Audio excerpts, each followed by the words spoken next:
Hi everyone and welcome back to the Football Tribeug channel. Robert Kesakos is your usual suspect. Welcome back once again. Thank you so much to all our new subscribers. Thank you so much to our usual suspects, the community members that do join us for almost every live broadcast that we do go for. For those of you that care to be informed, we normally do live broadcasts before games kick off, after games kick off, and sometimes during halftime, depending on the fixture. So thank you to all those that have been joining us. Thank you to all our new subscribers. Welcome to the community. Much appreciated for the love and support that you've rendered in recent weeks so far. We did hit our 1,000 subscriber mark and even garnered more traction. So thank you so much for that support. Anyways, today our focus is going to be back on the UEFA Champions League because Arsenal do return to action on Wednesday when they make the trip to France against PSG in that reverse fixture of the semi-finals. Remember, the Gunners did lose the first leg by goal to nil. That goal scored by Ousmane Dembele in the 4th minute of the game, thanks to a Kivica Kvaratskhelia assist that was provided there. Of course, Arsenal were troubled in the first leg. They didn't really look pretty, especially in the opening half of the 45 minutes, but managed to settle and sort of go into the game. But even towards the tail end of it, they seemed to fall away as they conceded two key chances to PSG, one falling to Bradley Barcola, while the other fell to Goncalo Ramos. Fortunately for the Gunners, PSG were never able to capitalize on those opportunities, and so they do welcome now the Gunners at Parc de France in a very possible remontada for Arsenal, but what seems a very high mountain to climb. Now, over the next course of few minutes, I'll be giving you my thoughts on these particular fixtures. Of course, both teams do come in these fixtures not in the best of form, I must say, but who has had it worse? I would say Arsenal have had it worse, because when you look at their last three games, they had a draw against Crystal Palace, lost to PSG, and also over the weekend lost to AFC Bournemouth by 2-1. PSG on the other side, they did beat up against Arsenal, lost to Nice by 3-1 as they conceded their league unbeaten record run that they were attempting on match day 31, but also even over the weekend, they did lose to Strasbourg by 2-1 with Barcola scoring their only consolation in the game. Now, while recent form may not really have much standing in as far as this particular fixture, it does say a lot about the attitude, especially in that Arsenal camp and the mood. It looks like Arsenal are on the verge of another trophyless season that they are staring down, which is very plausible. And I will tell you why. PSG on the other side, they did already clinch the French League One title and are waiting to play in the French Cup finals and are still very much in the lead or closer to winning the UEFA Champions League. Where do we even get it started? All the teams historically have now met 4 times, each winning one fixture of those 4 and drawing 2. The 2 draws coming in the 2016-2017 UEFA Champions League season. I think both sides were in Group A alongside the likes of Ludogorets. The 2-all draw, I think, at the Emirates Stadium, and a 1-all draw in the reverse fixture at Parc de France. Then, of course, we did have PSG beat up against Arsenal in the semi-finals by 0-0, but Arsenal had beaten up against PSG back on 1st October during the league phase of the UEFA Champions League by 2-0. Those goals scored by Bukayo Saka and Kai Havertz.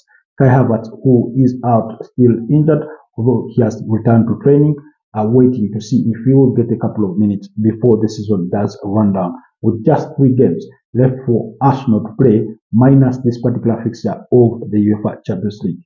Now, over the weekend, as PSG lost to Strasbourg by 2-1, which included a Lucas Hernandez own goal, the manager in Luis Enrique did make 10 changes to his starting 11 that faced off with their weekend opponent as they lost, I think, their first game in about 40 outings in France there. So, the only player that got to start that particular fixture was João Neves at the base of that midfield, but all the other faces were equally new for as far as we can remember. But yet on Arsenal, on the other side, they could not manage to give plenty of their players a rest. Only a few of them are getting to be left out of the squad, and only for injury reasons. PSG over the weekend, even their goalkeeper in Gianluigi Donnarumma did get to start. It was Mateivi Safonov who was in goal. They had Lucas Hernandez, Lucas Berardo, Axo Tepe, Zaire Emery. That was for the backline. They had Lee Kang-in, they had João Neves and Sani Mayuru in that midfield three. For the forward lines, they had Bradley Bacola, they had Goncalo Ramos and Ibrahim Mbaye to lead the line. So clearly, those 10 changes to their starting 11 compared to the one that beat up against Arsenal at the Emirates Stadium were quite significant and telling of what the manager does feel going into the second leg. First of all, he's very well aware that Arsenal are capable of a comeback and even knocking them out of the competition. I think he does acknowledge that. He does acknowledge their strength. He knows they do fall short on set piece defenses and that kind of thing. Arsenal are a worthy opponent for him to respect enough to rest as many as 10 players of his starters. But also, he does bear in mind that the circumstances were similar at the round of 16 when PSG themselves lost to Liverpool by a goal to nil. I think that goal scored by Curtis Jones at Parc de France and then came to England, that's at Anfield, and PSG beat Liverpool by a goal to nil. That was by Ousmane Dembele after extra time, and then the game went into penalties, which PSG eventually won by 4-1, knocking out Paris Saint-Germain. So with that in mind, he's very aware that Arsenal are capable of doing what PSG were able to do against Liverpool. He also acknowledges that this is a team that has beaten them before this season, like we have spoken. That notwithstanding, he would want to guide this young team to the finals of the UEFA Champions League. A couple of the players who are speaking about in the aftermath of that victory at the Emirates Stadium, I think Achraf Hakimi being one of those, and he did acknowledge, although not in the exact words, but he did acknowledge that over the years gone by, there were a collection of stars in that team: Messi, Neymar, Kylian Mbappe, maybe Thiago Silva. All these were star players, Angelo Di Maria, Edson Cavani, and that kind of thing. But yet again, this time around, they are more like a team. This is a young team, really, especially with some compositions of the team. When you look at the likes of Bacola, Kvaratskhelia, Zadoe, João Neves, I mean, these are fairly young players. Then, of course, with a blend of experience in the likes of Ousmane Dembele, Achraf Hakimi, of course, semi-finalist in the World Cup. That was with Morocco. So you have Gigi Donnarumma with all his experience at this stage and that kind of thing. So it's a blend of experience and young team, but also they do play as a team as a whole, which possibly may have not been as much the case in years gone by. So Luis Enrique is looking to guide PSG to the finals of the UEFA Champions League for the first time since 2020, when they went on to lose to Bayern Munich by goal to nil. That goal scored by Kingsley Coman in the 59th minute, while he wants to do that in his second campaign at the club. So having joined them, of course, in July 2023, that's when he was appointed as manager for this Paris Saint-Germain side. So with that said, it being a home game, I do feel that PSG really have an upper hand going into this particular fixture inside their 40,000 seater plus capacity of a stadium. Arsenal on the other side have been really underwhelming. Like I said, against Crystal Palace in that 2-2 draw, they didn't look pretty, neither did they look pretty overall against PSG. They did not look good against FC Bournemouth. In any case, they capitulated. Again, they did lead that game through a Declan Rice goal as he marked his 100th appearance for the Gunners and scored his 15th goal ever since joining them from West Ham in a £100 million deal. That was last season, or prior to the start of last season, and that kind of thing. So really, it is important to note that Arsenal have not had it at the very best. Of course, over the weekend, they were welcoming back Thomas Partey in the starting lineup, having missed that game against PSG through suspension and that kind of thing. But again, that didn't seem to offer them any form of advantage, really much beyond the runs of Declan Rice that he was able to make playing in that number 8 role. I do stand here to say that their Arsenal play like they did play in the first leg, they apply themselves the way they did apply themselves against FC Bournemouth, then PSG will unfortunately embarrass them. So it is a very possible remontada for Arsenal in what I believe is an impossible fixture to win. Yes, mathematically it's possible. Whichever angle you look at it, it looks possible. They can do it. They have the players.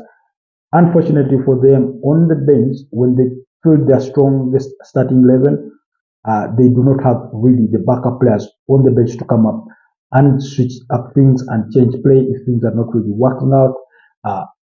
Mikel Arteta, again prior to the weekend fixture against FC Bournemouth, was speaking in respect to that PSG loss at the Emirates, and he did say he was sort of heartbroken as the teams concluded the warm-ups, looked around the stadium, and there was Kai Havertz, Takahiro Tomiyasu, Gabriel Jesus, Thomas Partey, Ricardo Carafiori, all those key important players for his team, Jorginho, all were absent through injury apart from Thomas Partey, who was out through suspension and that kind of thing. So it was really painful for him on the day to experience, and he talked a little about that.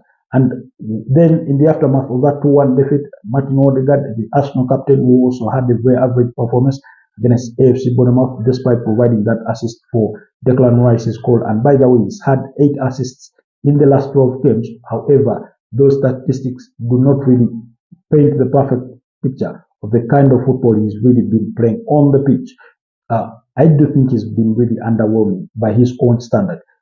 He did say that they will try to galvanize that anger, that disappointment into a full throttle when they do meet at Paris Saint-Germain on Wednesday night in Parc des Princes at 10 p.m. East African time for that kickoff. So Arsenal over the weekend, they basically had their best starting 11, but Julian Timber, who did miss the tie due to a knock, and Mikel Arteta did say that it is possible that the Dutch international could miss the reverse fixture against PSG, although some reports had it that they were being precautionary in resting him for the Bournemouth game, for which he didn't make the matchday squad.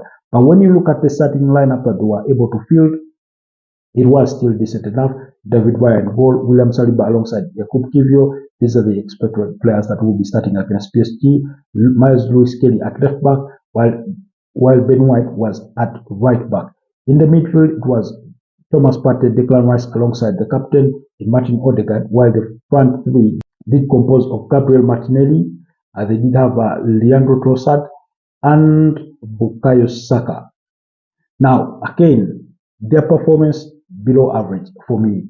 Of course, there could be switches with Thomas Partey coming back in the starting 11, Declan Rice going to play as an 8, and then Martin Odegaard, which means Arsenal have the chance to push Mikel Merino back into the forward lines as the false 9, and then you have Bukayo Saka start alongside Gabriel Martinelli in that shape, or Saka, Martinelli, and Leandro Trossard, depending on what decisions that the manager may make. Still, that means on the bench they would have one of the two, either Trossard or Mikel Merino, then Ethan Nwaneri, then you have maybe Zinchenko, really options that are not that, too deep for you to change things if things do fail within the first 60 minutes of the game for Arsenal. Arsenal would need a very early goal if they are to upset PSG, because that would sort of give them the momentum, the belief that they can really go for it. But while they seek for that early goal, they will be aware of PSG's prowesses when it comes to counterattacks. Arsenal in the first 15 minutes or first couple of minutes, Mikel Arteta did say that they made a big error, and I think that had to do with their counter-pressing method in which they went up against PSG, which led them to concede that goal and all of that. So there's really plenty to think about. Will Arsenal eventually make it? Unfortunately, Arsenal fans, I do not see ourselves in the finals of the UEFA Champions League. I do not see ourselves there. Yes, we do have a good team, but going by the standards by which we played in the last 3 games, I really do not see ourselves there. I do see PSG meeting any of Barcelona or Inter Milan in that final in Munich. Of course, I would love for Arsenal to win. I would love for Arsenal to advance and go ahead and possibly win it. But unfortunately, I do not think that this is going to be the year we go to the final. But hey, it's just my prediction. It's just my feeling. Do not take it to the bank. As hard as it is for me to say, I get the feeling that even when Arsenal go out there and play their best football of the season, PSG may just have that. They just have that edge. I just have that feeling. Because like we spoke in the preview of that particular game before the Emirates fixture, PSG are more gifted technically. The way they applied themselves, they dominated play, their game management was better. They didn't give away too many chances. And speaking of giving away so many chances, Arsenal have been less effective in the few chances they've gotten. We saw that against FC Bournemouth. We saw that against PSG with that opportunity with Eliadou Trossard and another that fell to Gabriel Martinelli. Of course, kudos to the goalkeeper in Gianluigi Donnarumma, rising to the occasion and make brilliant saves. But overall, you feel that Arsenal's effectiveness before goal has been lacking. On Saturday, before Declan Rice scored, he had missed 2 opportunities that he could have converted on another day. So you get the feeling there's that lack of sharpness on that Arsenal side.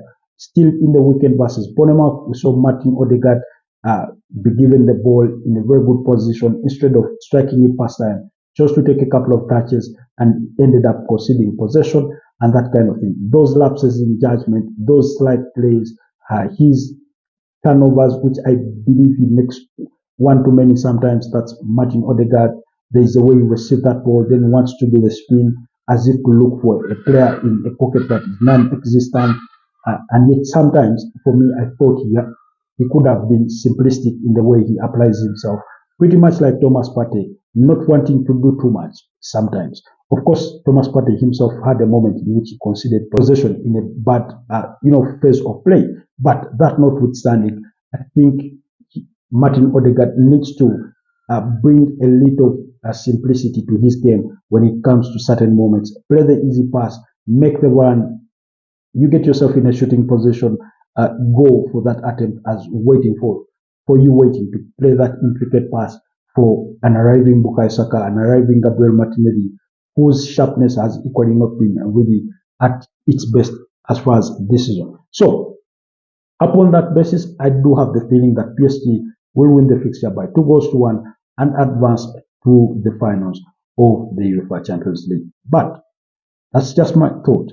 And if you do believe in any superstitions whatsoever, over the years, this year it's going to be, I think, the 5th UEFA Champions League final that will be played at the Allianz Arena. And 4 of those times, for which, and in some of those, I think the 5th or 6th, but in some of those times, the winner of the UEFA Champions League has been a first-time winner. In 2012, we had Chelsea beating up against Bayern Munich. They were first-time winners. In 1997, we had Borussia Dortmund. Again, the final was in Munich. Dortmund were first-time winners. We did have Olympique Marseille in 1993. I think they were first-time winners. Also, as well as Nottingham Forest in 1979. And then, if also you still believe in more superstition, in recent times, teams that have beaten up against PSV and went on to the finals have not won it. Borussia Dortmund in 2024, they knocked out PSV. They went on to lose to Real Madrid by 2-0. Who beat PSV this season? Arsenal beat PSV 9-3 on aggregate score at the round of 16, including that 7-1 victory away in Netherlands and the 2-2 draw at the Emirates. While PSG, when they met PSV, it ended, I think, in a 1-1 draw. Also, the other team to have beaten up against PSV and failed to win the final was Tottenham Hotspur in 2018-2019 season. They went on to lose to Liverpool in the final. So if you do believe in any form of superstition, because in any case, for me, I do not find those as coincidences. There seems to be something that continuously happens when a final is played in Munich, and then when you do beat up PSV. Whereas it's not a factor that affects my prediction, I do get the feeling that PSG will be the ones in the final for as far as that is concerned. So really, that's just food for thought. In terms of expected lineups, particularly, I would expect um, David Ryan call for Arsenal, William Saliba and Jakub Kivio alongside Ben White if Timber is not fit to start. But if Timber is fit, then he will start ahead of Ben White. Then Miles Lewis Kelly at left back, midfield three of Partey, Rice, Odegaard, and then a forward three of Mikel Merino, Bukayo Saka, and Gabriel Martinelli. That's my expected starting 11. On the side of PSG, I do expect Gianluigi Donnarumma, I do expect Marquinhos, I do expect William Pacho, I do expect Nuno Mendes, Achraf Hakimi in that back four. I do expect the midfield three of Fabian Ruiz, Vitinha, and João Neves, and the front three of Ousmane Dembele, who is, by the way, a doubt for this particular fixture, if it is not, mind games and all that kind of thing, because PSG said they were monitoring his potential thigh injury. But so I do expect Ousmane Dembele, Kivicha Kvaratskhelia, and Desire Doe to start for PSG. And it is upon that basis that I have given you my prediction of a 2-1 loss to Arsenal for their season to end in another agonizing silverless piece of silverware. So, anyways, the other fixture will be between Barcelona and Inter Milan. Barcelona make the trip to Inter Milan. Very, very big game. We all know that the first leg ended in a 3-3 draw.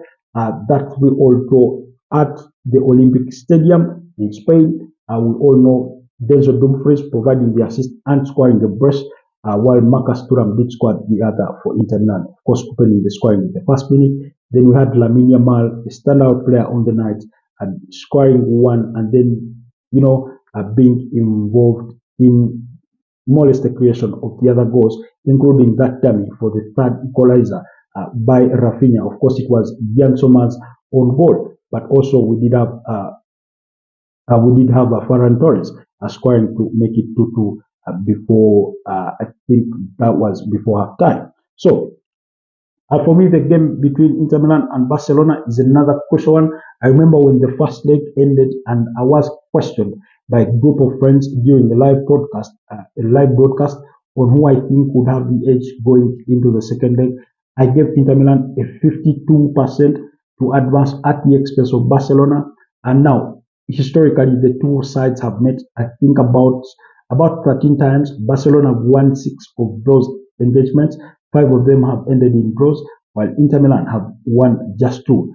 One of those wins coming back in the 2009-2010 season, when Inter Milan were under the charges of Jose Mourinho, winning that game at the Giuseppe Meazza Stadium, or that's as Inter call it, or as AC Milan call it, San Siro, by 3-1. So, and then Inter Milan losing the reverse fixture at Camp Nou by 0-0. I think that goal was scored by Iniesta, and then Jose Mourinho going on to say recently that was the sweetest loss of his career, because as he went through the pitch to celebrate his team advancing to the finals, in which they went on to beat Bayern Munich by 2-0 to lift the 2010 UEFA Champions League title. Barcelona opened the stadium sprinklers of water to splash water on him, but he was still happy either way. And in the aftermath of the final, after winning the UEFA Champions League, he did not return to Milan.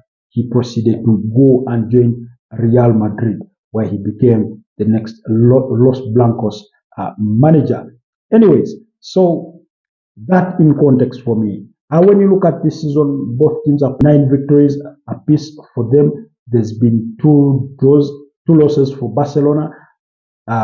Inter Milan have only had 1 loss. And then a couple of draws in there for each. Yes, 2 draws for Barcelona, and I think 3 draws for That's for Inter Milan. Inter Milan, we did come into the round of 16 as the most disciplined team. Sorry, defensively, they had only conceded one goal in the league phase, having scored 10 goals and conceded just one goal. So they were really looking pretty strong. But at the knockout stages, so far in 5 games, they have conceded as many as 7 goals.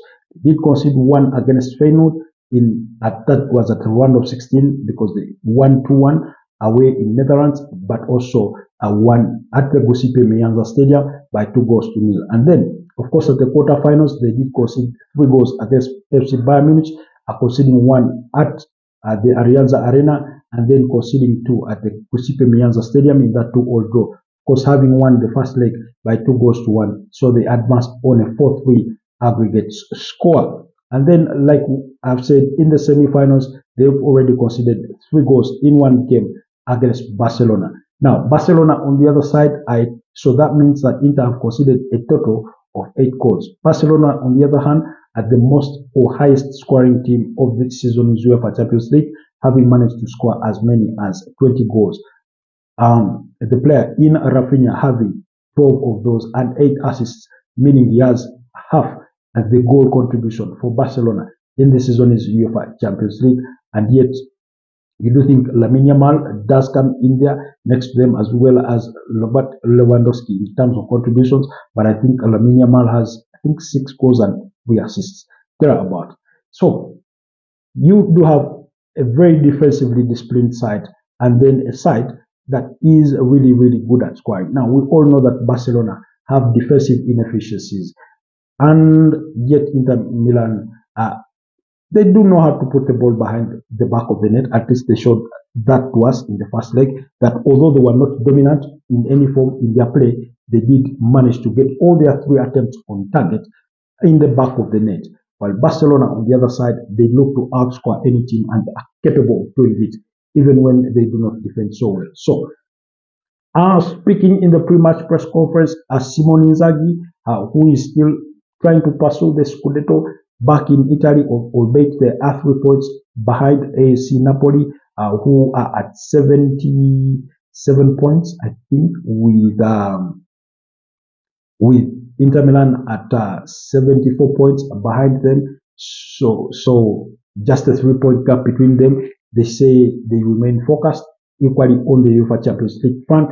As Simone Inzaghi was saying that they will need to at least 2 or even 3 players to defend against Lamine Yamal, who is a generational talent like we've never seen before. At the age of 17, he's already made 100 appearances for Barcelona. He's already he's already a European title championship winner with Spain and all that. So here's what Inzaghi had to say on dealing with Lamine Yamal. He said, we have to try not to let him get the ball, but it's impossible. Obviously, he will be double marked, a player who will be closely watched, and we will try to pay attention to him in person. He's a tremendous talent. He's truly dangerous, and everyone gives him the ball. I was impressed by his quick thinking. He always knows what play to make. And I think one of the challenges for them in the first leg was that Inter Milan were giving Lamine Yamal a lot of space to receive that ball. And every time you give that boy a lot of space for him to control the ball and then start thinking as he runs towards you, you're going to get yourself in trouble. And we saw as he did score that 24th minute goal that sort of pulled one back while Barcelona had been 2 goals down, thanks to a Denzel Dumfries goal and Marcus Thuram's earlier opener. And that kind of thing, as Marcus Thuram, of course, scored his 18th goal of the campaign across all competitions for Inter Milan. So you do get the feeling that if Inter Milan want to neutralize Barcelona, they'll have to keep a very close eye on Lamine Yamal, man-mark him. If they're passing to him, there should be an Inter Milan player trying to receive that ball with him, trying to shove him, trying to, tussle him down or killing the Barcelona momentum in any way possible. But of course, players like that, they can always find a way, because we saw what he did to Di Marco in the first leg.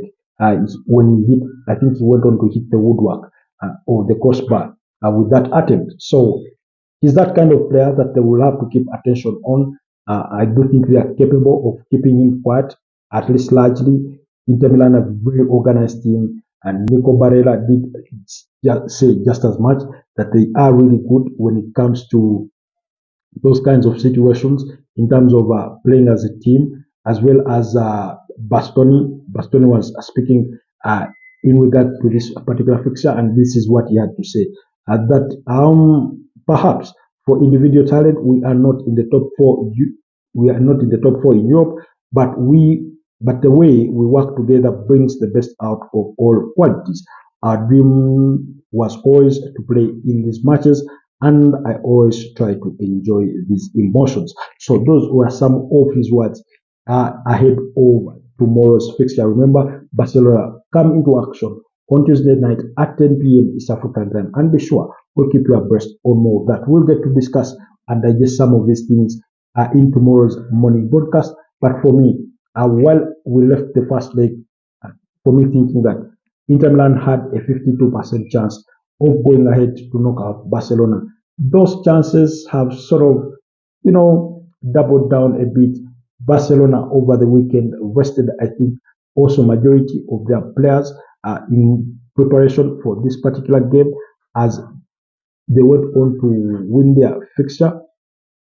Yes, as they went on to beat up against Rayo Vallecano by 2-1. You did have Barcelona start with Marc-Andre ter Stegen. Remember, that's the Barcelona captain. He had been out injured for a good chunk of time, which is what caused them to sign Vokshek, who was in retirement. They had Ronald Araujo, Andreas Christensen in the centre back pairing. They had Hector Fort. They had Gerard Martin there at left back. They had Gavi alongside Pedri, Fermin Lopez, Ansu Fati, Dani Rodriguez, and Paul Victor. That was the starting 11. So as many as 9 changes to that starting 11, because if there are any starters here, you do have Pedri, and then you do have maybe Fermin Lopez and that kind of thing. So clearly, Barcelona with Hansi Flick there, even when they are still pursuing to try and win the Spanish La Liga title, that's the kind of team that they did field in anticipation of the return leg versus Inter Milan. Inter Milan equally made significant changes to their starting 11 that beat up against Hellas Verona by 0-0 over the weekend, including resting the number 1 goalkeeper in Jan Sommer. So they had Josep Martinez, they had Yannick Besic, Stefan De Vrij, Carlos Augusto in their back three. They had Matteo Damian,